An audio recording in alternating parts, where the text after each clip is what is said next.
दोस्तों नमस्ते, मैं सुशील कुलकर्णी। आप देख रहे हैं एनालाइजर न्यूज हिंदी। एक बार बार यही सवाल पूछा जाता है कि भारतीय जनता पार्टी अपने साथ इतने लोगों को क्यों जोड़कर चल रही है। महाराष्ट्र में अशोक चव्हाण को लिया गया, उनके साथ कई लोग और आने वाले हैं, कई और आएंगे, कई लोग जुड़ेंगे। ऐसा भारत में भी हो रहा है। सारे भारत में कोई ना कोई भारतीय जनता पार्टी के साथ जुड़ता हुआ दिखाई दे रहा है। पार्टी विद डिफरेंसेस कहने वाली भारतीय जनता पार्टी अपने साथ इतने लोगों को क्यों जोड़ रही है? क्यों अशोक चव्हाण के ऊपर भ्रष्टाचार का आरोप था, फिर भी ले लिया? क्यों ऐसे भ्रष्टाचार के आरोप वाले लोगों की पार्टियों को तोड़कर भी अपने साथ जोड़ रही है भारतीय जनता पार्टी? यह एक सवाल सबके मन में आता है। मैं ये बात और कहूंगा कि भारतीय जनता पार्टी में सहभागी होने वाले लोगों का काफिला और बढ़ने वाला है। यह सिलसिला शुरू रहने वाला है।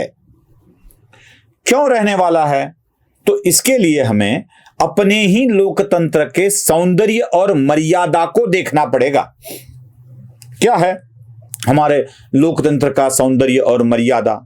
सौंदर्य भी और मर्यादा भी एक ही बात है कि वहां संख्या बल और बहुमत का विचार होता है। मुझे आपको एक चीज याद दिलानी है। जब अटल जी की पहली 13 दिन वाली सरकार बनी थी तो उस वक्त अटल जी का विश्वास प्रस्ताव पारित होने का कोई अंदाजा दिख नहीं रहा था।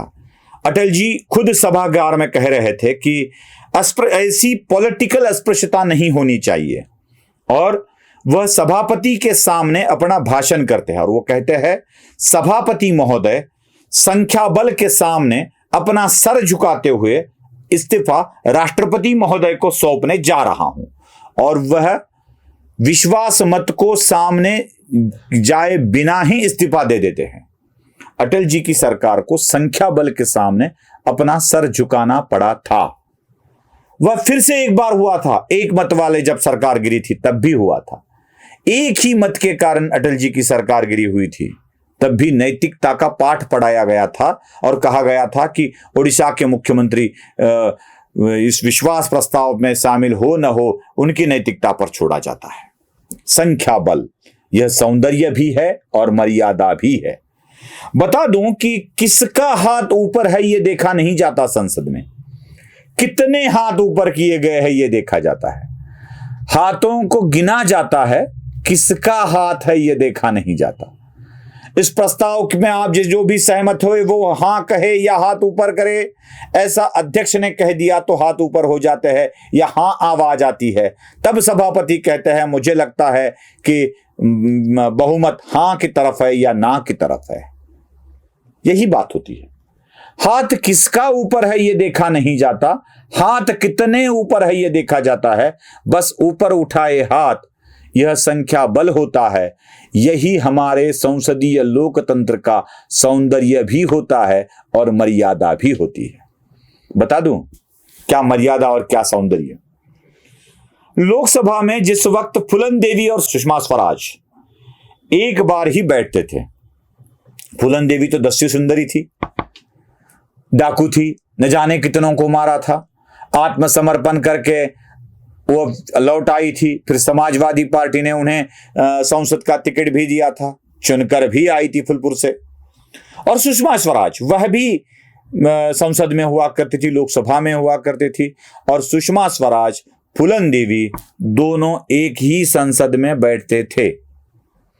अब आप मुझे बताइए, संसद में अगर सुषमा स्वराज बात कर रही है तो उनकी बातों में वजन है या फूलन देवी की बातों में वजन था?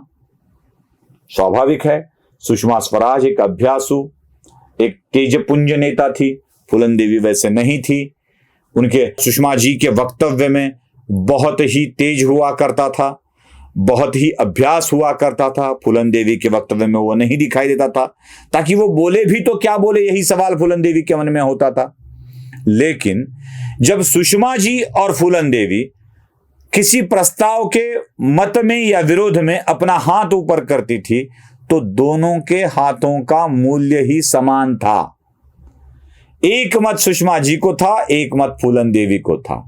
सुषमा जी बहुत अभ्यासु है, ये है वो है कह के उनके मत को दो गिना नहीं जाता था, या फूलन देवी के मतों को गिनते नहीं, ऐसे नहीं हुआ करता था।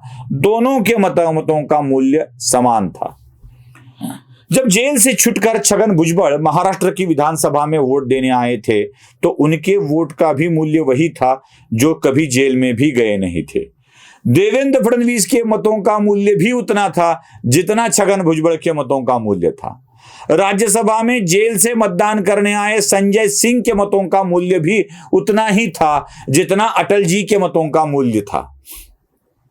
मूल्य एक ही होता है, चाहे वो जेल से छुटकर आए, जेल में रहकर आए या कभी न जेल गया हो। यह मर्यादा है और सौंदर्य भी है। चुनकर आते हैं तो मतों का मूल्य समान होता है।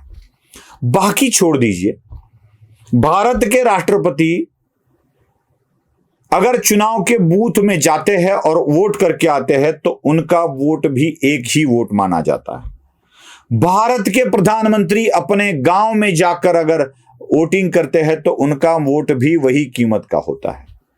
या अपने घर में काम करने वाला कोई सफाई करने वाला व्यक्ति चुनाव के बूथ पर जाकर वोट करता है तो उसके वोट का मूल्य भी एक ही होता है। यही है सौंदर्य। सबका मूल्य समान है, यह देख लीजिए। और वही समान मूल्य सबको जब इकट्ठा करता है तो उसे बहुमत कहा जाता है, उसे संख्या बल कहा जाता है, और उसी संख्या बल के साथ सरकार को चलाना होता है। संख्या बल की जरूरत होती है।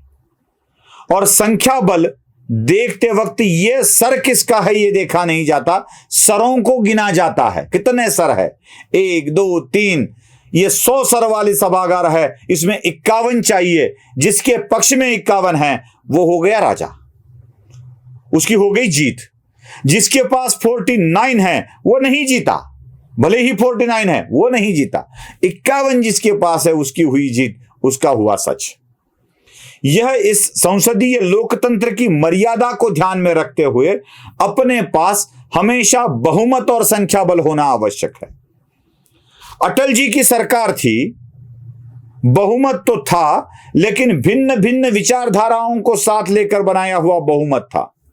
तो जिन विचारधाराओं को साथ लिया है उनकी भी सुननी पड़ती थी। समता ममता जयललिता, ये क्या हुआ था? वही तो हुआ था।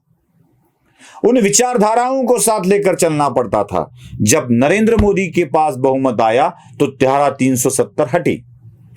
जब नरेंद्र मोदी के पास बहुमत आया तो कश्मीर यूनियन टेरिटरी बना। जब नरेंद्र मोदी के पास बहुमत आया तो राम मंदिर बना। जब नरेंद्र मोदी के पास बहुमत आया तो विश्वनाथ मंदिर बनने के सपने जाग उठे। जब नरेंद्र मोदी के पास बहुमत आया तो डिमोनेटाइजेशन किया गया।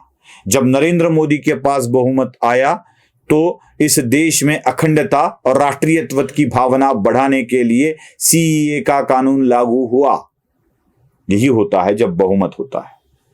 जब एक नेता, एक विचारधारा इस दिशा में आगे बढ़ रही है कि हमें नेतृत्व मिला है जो अपने साथ संख्या बल को रखता है और वही करता है जो देश को चाहिए। आपको क्या चाहिए तय कर लीजिए। जिन सपनों को आंखों में संजोए हुए हम आज तक आगे बढ़ रहे हैं, उन सपनों को पूरा करने वाला चाहिए या लोगों को अपने साथ लेकर क्यों ले रहा है, यह सवाल उठाने वगैरह लोगों को साथ न लेने वाला चाहिए। और एक बात सीधी पूछनी है, मुझे सीधी पूछनी है। नरेंद्र मोदी ही ऐसे है जो 2/3 बहुमत मिला प्राप्त कर अपने आप को सत्ता में सुदृढ़ तरीके से खुद को स्थापित कर चुके हैं। अब तक तो नहीं हो रहा था। जब क्षमता उनमें है तो बात उन्हीं की सुनो ना। और एक बात, जिन लोगों को साथ में लिया है उन लोगों की विचारधारा में परिवर्तन हो चुका है। ऐसे नहीं हुआ है कि उनके जैसे मोदी बन गए। मतलब कहीं मोदी ने अपने हिंदुत्व की व्याख्या को उद्धव ठाकरे की तरह तो नहीं बदला है। मोदी ने उनकी विचारधारा को बदला है जो मोदी के साथ जुड़ चुके हैं। तो इस पर आपत्ति न लेते हुए हमें इसी तरह से आगे बढ़ना होगा और इसी विचारधारा को आगे लेकर चलना होगा। आपको क्या लगता है कमेंट बॉक्स में जरूर बताइए। लाइक, शेयर और सब्सक्राइब करना मत भूलिए। धन्यवाद।